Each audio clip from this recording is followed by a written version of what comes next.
The next trend that I want to talk about, and do talk about it, is the trend from information to imagination. There's a great tendency for libraries to still sort of build themselves as the information place. And yet, and I saw Allison was here, or Allie was here. I've known Allie for a long time. We worked together starting in, what, 1974, 75, something like that.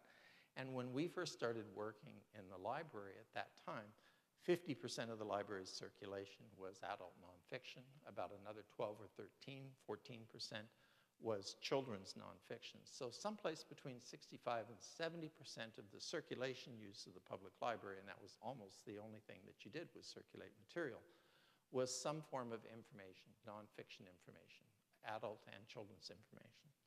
If we look at many public libraries at the present time, if you were to combine the children's and the adult nonfiction, you'll find that it actually constitutes someplace under 20% of the circulations for many of those libraries. Now, the circulation figures are higher because of things such as DVDs, but still, as a percentage of your business, it's considerably less.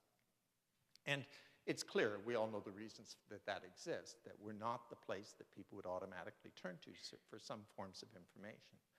But what we have to, I think, understand is that what we've been saved to a certain extent, because if you were in a private sector business and you lost that much of your business to other types of competitors, you'd be out of business at the present time, but we're not. And in fact, we're thriving and our circulation figures are extremely high. But that's partly because there was a generation that discovered fiction and that loves fiction. There was a generation that discovered other types of material that we actually circulate and use.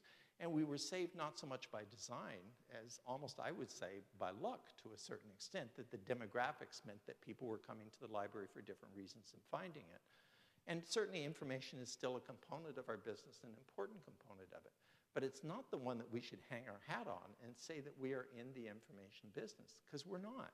We're in the imagination business. Almost everything that we circulate, or the vast majority of the material that we circulate, whether it's adult fiction or children's fiction or picture books or DVDs or music, are dealing from the imagination and the creation side of the business.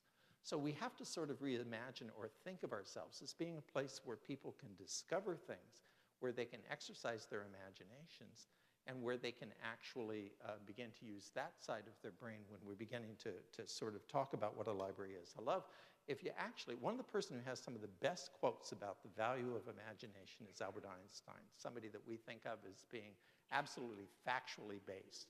And this is a great one where he says, knowledge is limited, but imagination encircles the world. And he has lots of other quotes that are in exactly the same vein. And what Einstein used to talk about quite a bit is that it's not the mathematics that made me, understand how the universe worked. It was imagination that made me understand how the universe worked. And what many people are talking about, whether it's Richard Florida or others, the rise of the creative class, is that the 21st century really is the century that is devoted to ideas and imagination. And there we are.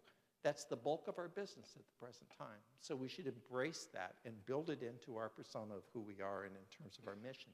It's always been there. It's been there even since the 1930s with Ranganathan.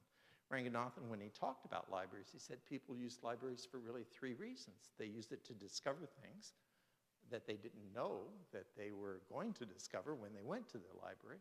They use it to search for things because there's something specific that they're looking for, and they use it for entertainment. It hasn't changed. The ratios change. The ways in which people use it changed. But really, the mandate from the 1930s is exactly the same. It's just the ratios and the percentage of them are a little bit different than they've been before.